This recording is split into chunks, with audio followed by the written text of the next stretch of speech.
Привет, друзья!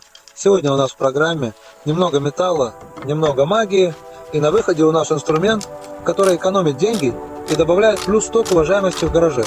Да, я говорю про вытяжной заклёпочник с резьбой собственного производства. А вот и все, что понадобилось для создания моего ручного супергероя.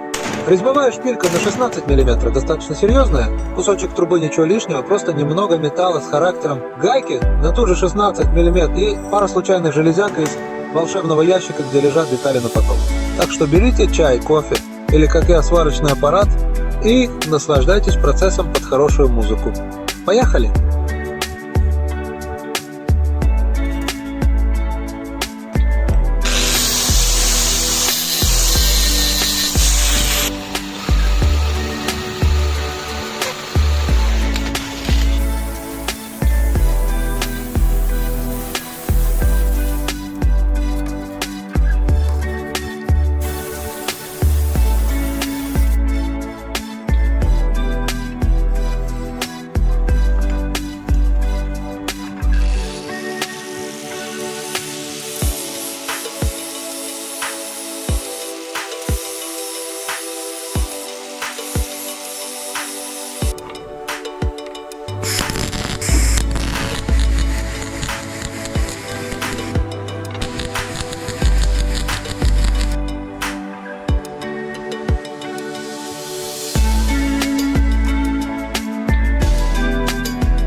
Ну что, работает?